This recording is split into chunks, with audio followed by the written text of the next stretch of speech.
ब्रह्म सत्यम निरंकार अजन्मा अद्वैत पुरखा सर्वव्यापक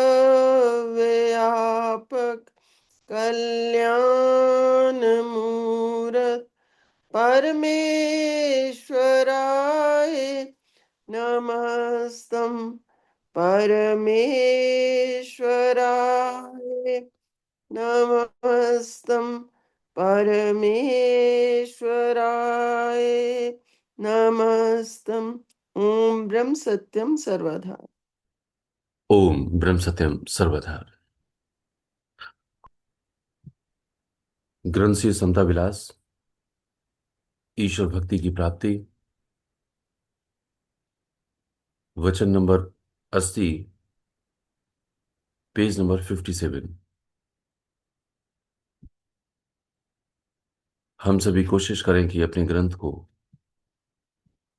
अपने सम्मुख रखें, अपने ही सदगुरुदेव महात्मा मंगत राम जी महाराज से, अपने ईश्वर से, परमेश्वर से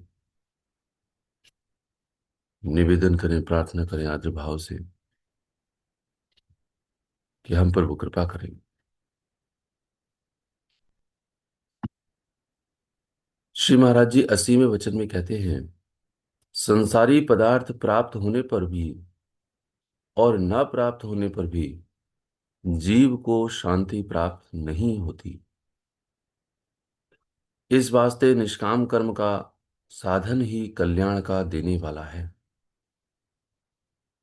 सब कुछ ईश्वर का जानकर उसी के निमित्त सब कर्म करने और प्रेम भाव को धारण करके सिमरण करना, प्रेम भाव को धारण करके सिमरण करना ही कल्याणकारक है। इस भाव के ग्रहण करने से दुष्ट वासनाओं से जल्दी मुक्त हो जाता है और श्रेष्ठ वासनाओं द्वारा आत्म स्वरूप को प्राप्त हो जाता है। मानव जिंदगी का परम साधन यह ही है। हमने अपने मनन प्रक्रिया में विचार लाना है, क्या संसारी पदार्थ के प्राप्ति में मुझे क्या शांति आज तक मिली है? और कई वस्तुएं ऐसी भी हैं जिन वस्तुओं को प्राप्त करने का हमने यत्न किया परंतु वो प्राप्त नहीं हो पाई, और उन अप्राप्त वस्तुओं का अवलोकन हम सभी का दुख ही है। जो अप्राप्त हैं अर्थात जिनको हमने अभी तक पाया नहीं, वह हमारे लिए दुख का सबब बनी हुई है। और कहीं ना कहीं प्रभु से ये प्रार्थना भी करते रहते होंगे हम सभी कि हे प्रभु, जो हमने नहीं प्राप्त किया वो हमें दे दो।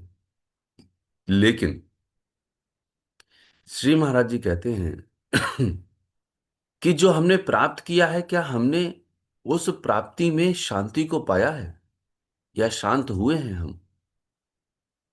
तभी यह पता चलेगा कि अप्राप्त वस्तुओं की प्राप्ति में हमें शांति होगी या नहीं होगी।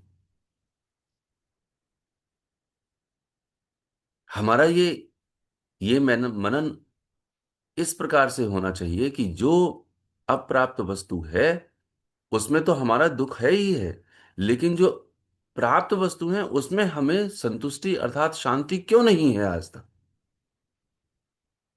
चाहे वो कुछ भी क्यों ना हो। वो जो प्राप्त वस्तु है उसमें तो हमें संतोष हो जाना चाहिए, संतुष्टि हो जाना चाहिए, शांति मिल जानी चाहिए। इसलिए श्री महाराज जी कहते हैं, न जाने कितना खा खा करके आज भी भूखा है, न जाने कितना भी कितना कितना पहन करके और ओढ़ करके भी आज भी नंगा का नंगा है।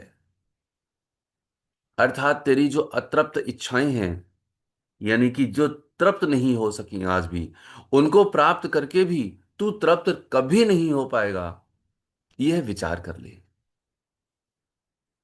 इसलिए करना क्या है? इसलिए करना है कि इस वास्ते निष्काम कर्म का साधन ही कल्याण के देने वाला है।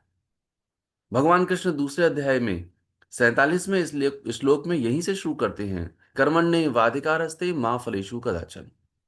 कर्म करने में तेरा अधिकार है, तो ठीक है, अपने कर्तव्य कर्म को कर। किसी भी वस्तु को प्राप्त होने का यत्न तू कर सकता है, लेकिन मर्यादा के आधार पर। और वह प्राप्ति के यत्न में उसका जो फल है, वह भी परमात्मा के लिए छोड़ देना चाहिए कि वह प्राप्त होगा या नहीं होगा। ये मेरा अधिकार नहीं है, बल्कि ये अधिकार प्रभु का है। ग्रहण हो जाए तो ठीक है, ना ग्रहण हो पाए तो भी ठीक है। बात बन जाए तो वाह वाह, ना बन जाए तो भी वाह वाह। इसीलिए हम जब भी किसी वस्तु या किसी भी बात की कामना रख करके अपने यत्न को करते हैं, और वह कामना हमारी पूरी नहीं होती, तो हमें अधिक दुख होता है। और उसी संताप में मन में न जाने कितनी दुष्ट वासनाएं आ जाती हैं। श्री महाराज जी कहते हैं कि इस भाव को ग्रहण करने से दुष्ट वासनाओं से जल्दी मुक्त हो जाता है। तो ये जो भाव है, वो कौन सा भाव देने की कोशिश कर रहे हैं? सबसे पहले तो उन्होंने कहा कि निष्काम कर्म की साधना कर। जो काम करे उसका फल प्रभु परमात्मा को समर्पित कर दे कि हे प्रभु, तुम देने वाले हो, हम तो कर्तव्य कर्म करने वाले हैं। लेकिन उस चीज में एक बिंदु श्री महाराज जी देते हैं कि सब कुछ ईश्वर का जानकर उसी के निमित्त सब कर्म करना है। सब कुछ ईश्वर का है, और हम उनके निमित्त कर रहे हैं, अर्थात हम उनके सेवक सेवकाएं हैं, हम उनके दास दासियां हैं, उनके लिए कर्म कर रहे हैं। ये सारा का सारा संसार उनका दिया हुआ है, उनका बसाया हुआ है, कण कण में वो व्याप्त है, और उनका कर्म हम कर रहे हैं। और वो कह भी रहे हैं इस बात के लिए, भ्राम्यनि सर्वभूतानि यंत्रारूढ़ानि मायया। अर्थात इस यंत्र को, जो भगवान कृष्ण 18वें अध्याय में कहते हैं, इस यंत्र को अर्थात इस देह को मैं इसके अंदर ही यंत्रारूढ़ान, यंत्र के अंदर आरूढ़ होकर के मैं तुझे भरमा रहा हूं, मैं तुझे चला रहा हूं। लेकिन मुझको ये बात समझ में नहीं आती कि उसी के निमित्त हम सब कर्म करें और क्या करें। तब मेरा जो प्रेम है वह परमपिता परमेश्वर के दिए हुए नाम में स्थिर हो जाएगा, और कहते हैं सिमरन करने लगेगा। अभी तो सिमरन संसार का चल रहा है। अभी तो ये चल रहा है कि ये चीज मुझे प्राप्त नहीं हुई है, ये मुझको प्राप्त हो जाए। और ना जाने कितनी है, उनका नाम लेना ठीक नहीं है। इतनी चीजें हैं, इतनी वस्तुएं हैं, इतनी इच्छाएं हैं, इतनी कामनाएं हैं कि हम उनको प्राप्त करने का यत्न दिन रात करते ही रहते हैं, और जो चीज नहीं होती उसका प्रयास है। जो वस्तु और जो सब कुछ है उसका एहसास नहीं है, उसका एहसास नहीं है, उसका शुक्राना नहीं है। इस काबिल नहीं है हम कि जो सब कुछ हमको जो प्राप्त है वह होना चाहिए, वह वह हमें मिल जाना चाहिए, इस काबिल नहीं है हम। लेकिन हम उन वस्तुओं को या उन इच्छाओं को पूरा करना चाहते हैं जो शायद हम उनके भी काबिल ना हो। इसलिए श्री महाराज जी कहते हैं कि इस भावना को ग्रहण करने से दुष्ट वासनाओं से जल्दी मुक्त हो जाते हैं। मेरी ना जाने कितनी वासनाएं हैं, मेरी दुष्ट वासनाएं इतनी हैं कि हम उससे निजात पा ही नहीं पाते। और भगवान कृष्ण तो कह रहे हैं, गीता के 16वें अध्याय में 21वें श्लोक में कहते हैं कि त्रिविधम नरकस्य इदम द्वारम। तीन नरक के द्वार है, तीन। त्रिविधम नरकस्य इदम द्वारम नाशनम आत्मनः। जो मेरी आत्मा के तक पहुंचने के लिए मेरे लिए तीन नरक के द्वार पड़े हुए हैं। कौन कौन से? कामः, क्रोधा, लोभा, तस्मात् एतत् त्रयते त्यजेत्। अर्थात ये जो काम है, ये जो क्रोध है, ये जो लोभ है, ये तीन नरक के द्वार हैं, जो तुझे वहां से दूर कर देते हैं, और तुझे हर हालत में उन्हीं दुष्ट वासनाओं में, जो श्री महाराज जी कहते हैं, वो फंसा देते हैं, और फंसता रहता है। न जाने कितनी कामनाएं हैं, और काम वासनाएं हैं,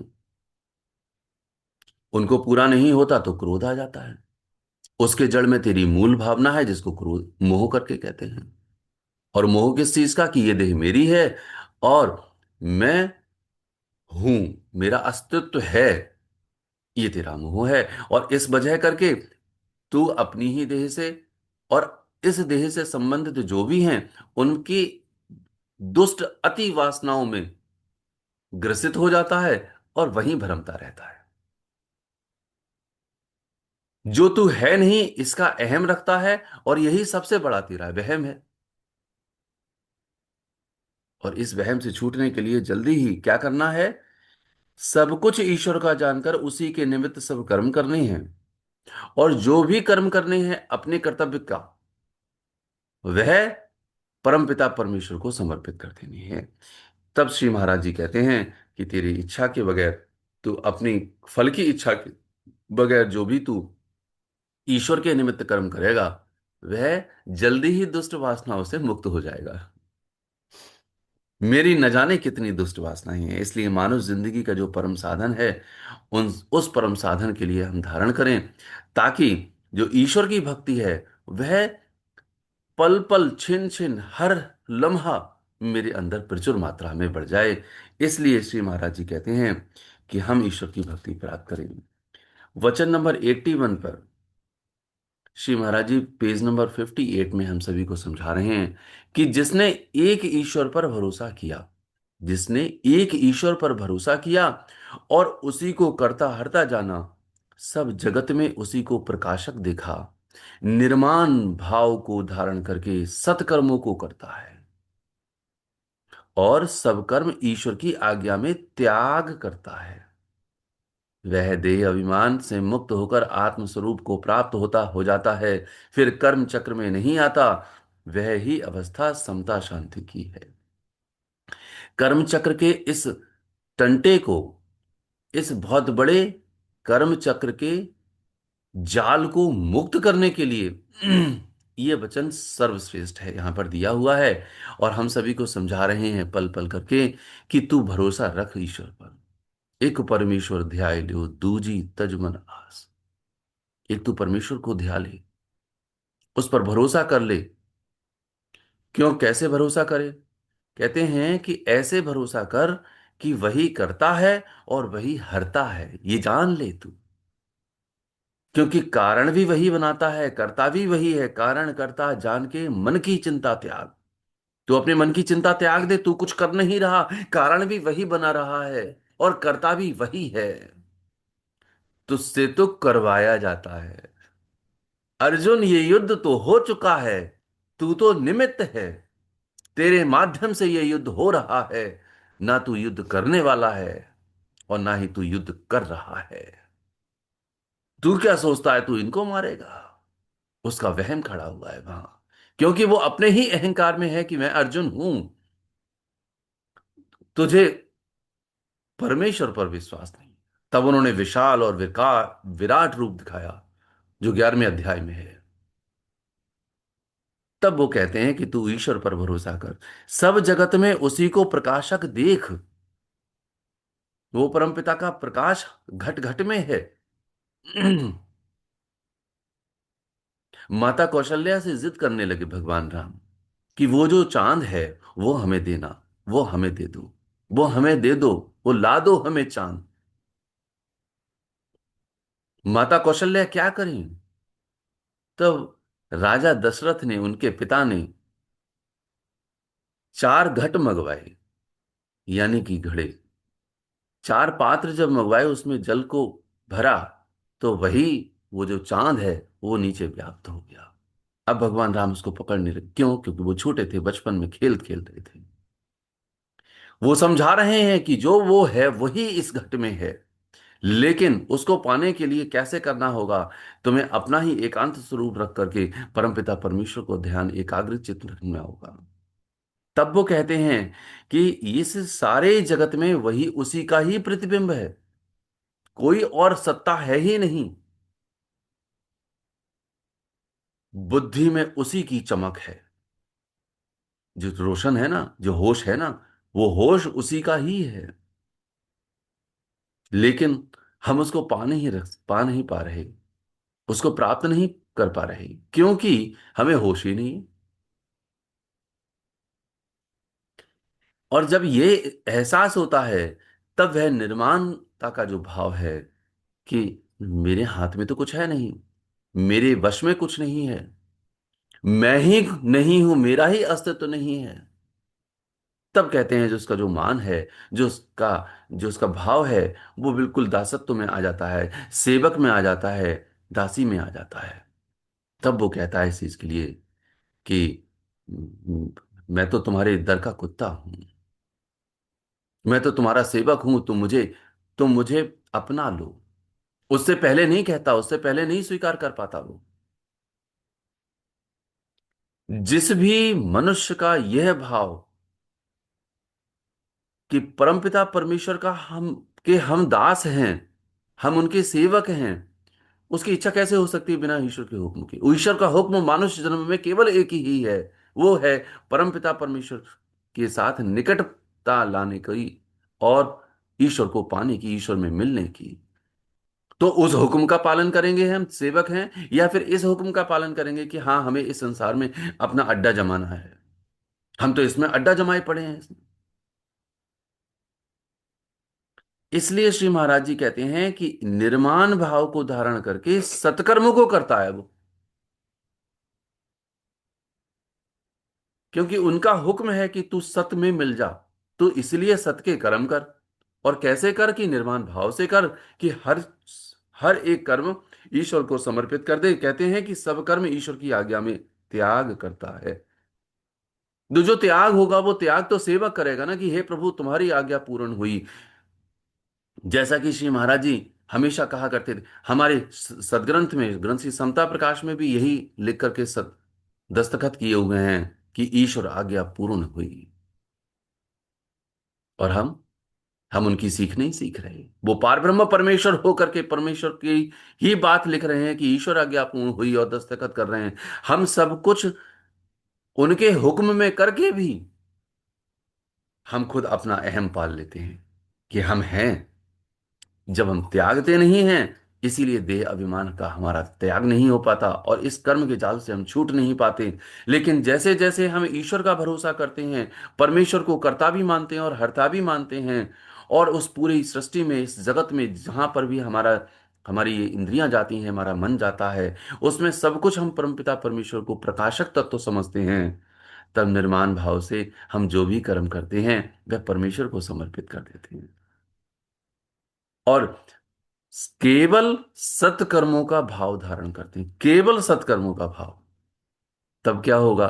तब कहते हैं श्री महाराज जी कि ये जो कर्म का चक्र है, उससे तू छूट जाता है।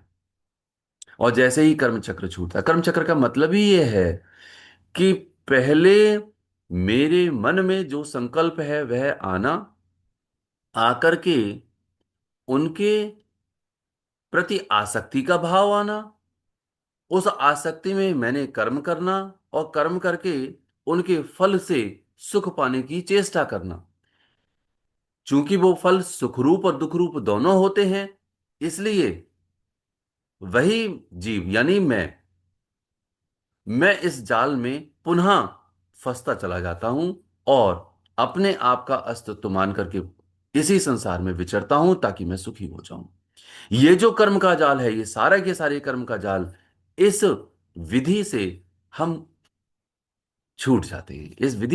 इस विधि को अपना करके हम छूट जाते हैं कि हम परमपिता परमेश्वर के सेवक हैं, हम उनके दास हैं।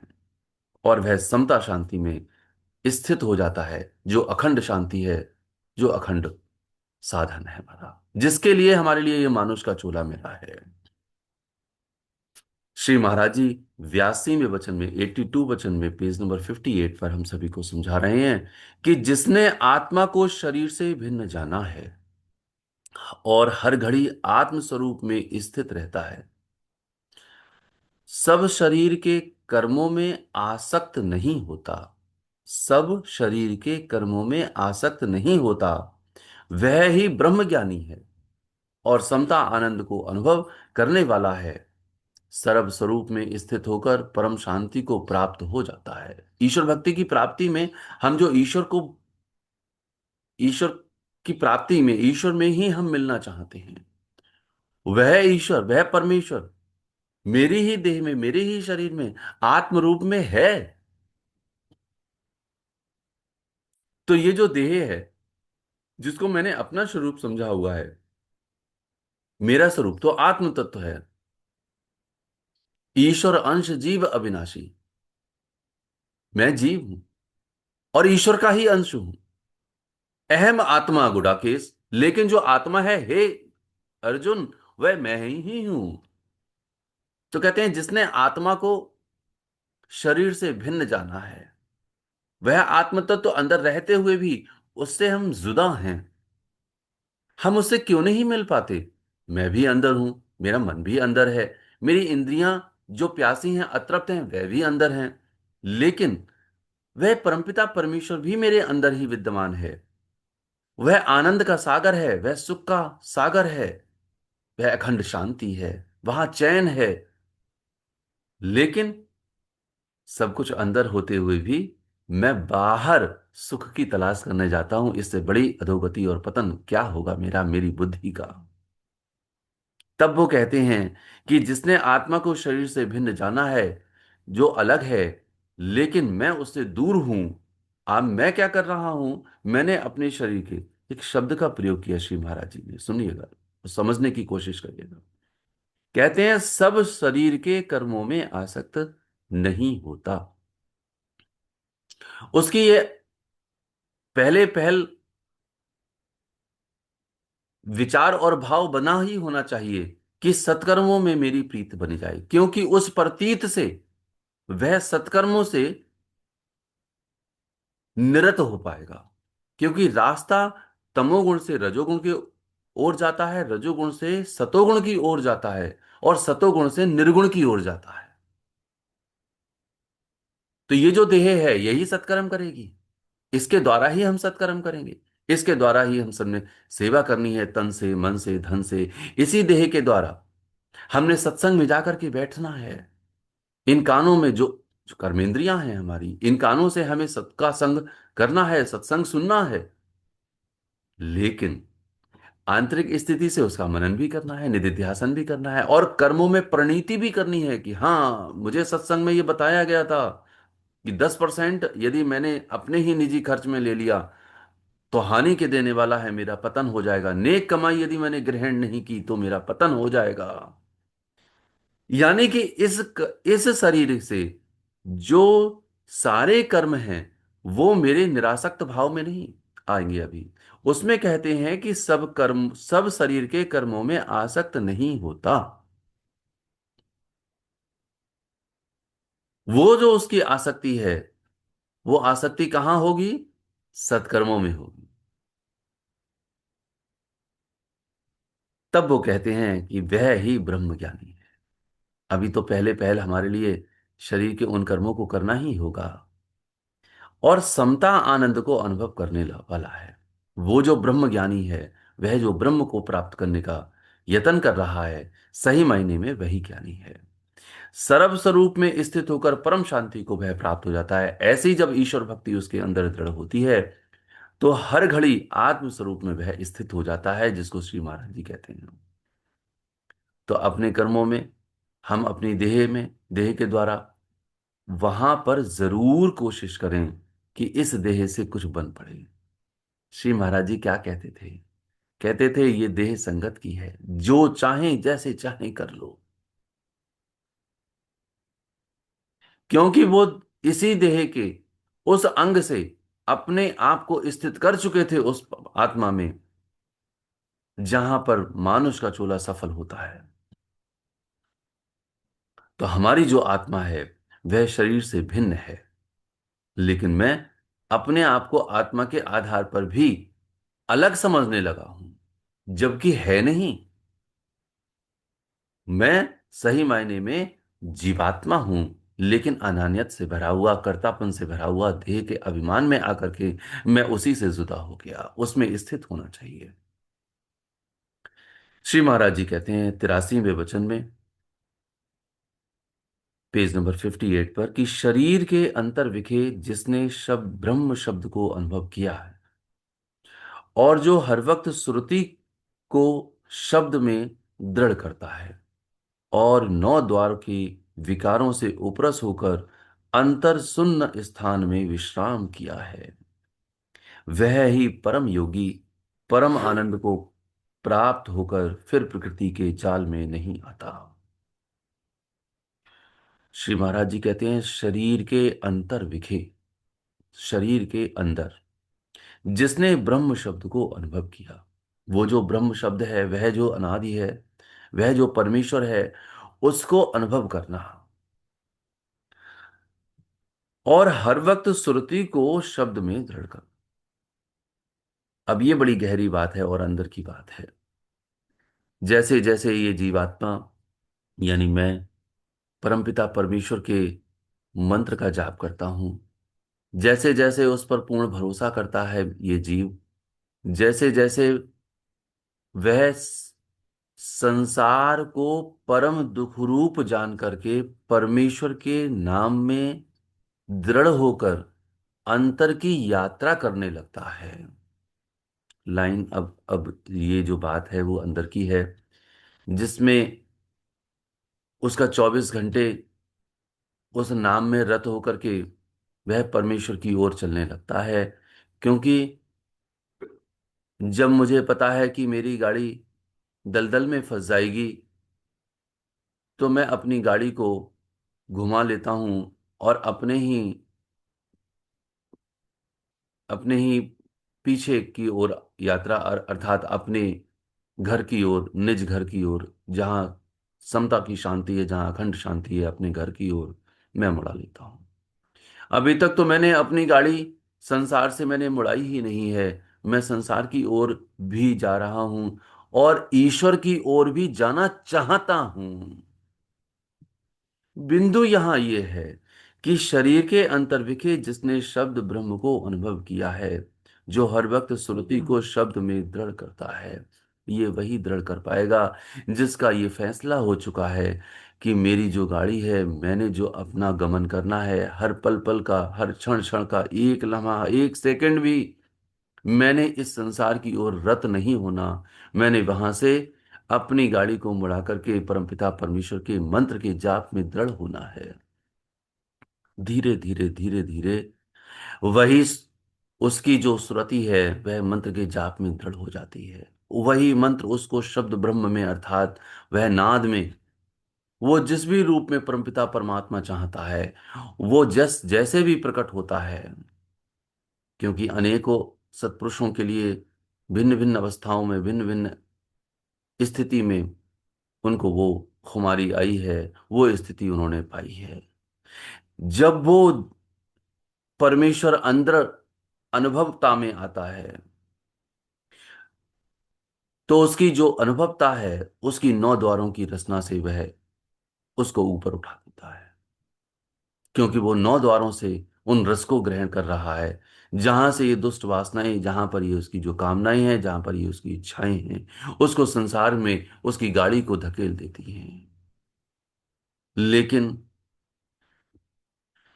ये बात और ये ईश्वर भक्ति में जो श्री महाराज जी हमको गहरे मनन में कर रहे हैं, ये शून्य स्थान, ये जो विश्राम है, ये उसके अनुभवता के अंदर की बात है। क्योंकि जैसे जैसे हम मंत्र के जाप में दृढ़ होते जाते हैं, वैसे वैसे वह अवस्था की निकटता मुझे यानी जीव को आती है और ये अनुभवता की बातें होती हैं। इसलिए श्री महाराज जी कहते हैं कि मनन तेरा ये करना है कि तेरी निकटता जैसे जैसे आएगी, वैसे वैसे तेरी नौ द्वारों की जो रचना है वह स्वतः ही कम होती चली जाएगी। ये मेरा मनन करना है और मुझे ये विचार करना है इस बात के लिए कि यदि मेरा गमन, मेरा जो रास्ता है वह ईश्वर की ओर जा रहा है, तो फिर मेरी जो नौ द्वारों की जो रसना, जो मैं रसोपान कर रहा हूं उनसे, चाहे जिह्वा इंद्री से कर रहा हूँ, चाहे कर्ण इंद्री से कर रहा हूँ, चक्षु इंद्री देखने से कर रहा हूँ, या त्वचा इंद्री से कर रहा हूँ, इन सारी कर्मेंद्रियों, जो कर्मेंद्रियां भी बची हुई हैं, हाथ पैर लिंग गुदा, इन सब का जो मैं प्रयोग कर रहा हूँ, इन प्रयोगों से मैं उपरस हुआ या नहीं हुआ। ऐसा हो कैसे सकता है कि मैंने माचिस की तीली जलाई और अंधेरा बचा बच गया। अर्थात जैसे जैसे रोशनी के निकट पहुंचता पहुंचता चला जाऊंगा, मुझे होश आता चला जाएगा, वैसे वैसे इन सारी की सारी इंद्रियों से, जिनसे मैं रस ग्रहण कर रहा हूं, इनसे मैं उपरस हो जाऊंगा। और जो सुरति है मेरी, अर्थात जो मेरा गमन है, वह संसार की ओर नहीं जाएगा। मैं सिमटने लगूंगा, मैं बचने लगूंगा सबसे। और मेरी सारी की सारी संगत, मेरा जो, जिसको ना सत सत की जो इसको ना संगत जिसको करके कह रहे हैं, मेरी संगत वह सत्कर्म हो जाएंगे। मेरी संगत वह सत का जो मंत्र है वह हो जाएगा। मेरी संगत मेरा प्रभु हो जाएगा। उस पर मेरा आस हो गई, उस पर मेरी विश्वास होगी। मैं उनका सेवक बन करके वहीं सिमट करके उनके चरणों में ही बैठा रहा। मैं कहीं फिर जाना नहीं चाहूंगा, क्योंकि मैं नहीं रहूंगा। मैं उसी का दास बन करके वहीं पर स्थिर होना चाहूंगा। तो वो जो दासत्व भाव है, वो जो अहम भाव है, उसका ये शब्द ब्रह्म का अनुभव करते या करने से पूर्व पूर्वानुभूत अनुभूति जो होती है, वह उस अवस्था को कह रहे हैं। और ये जो ईश्वर की प्राप्ति है, इस ईश्वर की प्राप्ति में ये कदम हम श्री महाराज जी, हमारे श्री महाराज जी हम सबके लिए समझाने की कोशिश कर रहे हैं। इसलिए ये गहरी विचार को हम पहुंचे, ताकि हम सभी का कल्याण हो। और जो परमपिता परमेश्वर ने ईश्वर भक्ति की दी है, उसमें हम और दृढ़ हो पाएं, ताकि हमारी श्रुति केवल और केवल वहीं पर बनी रहे। ओम ब्रह्म सत्यम सर्वदा।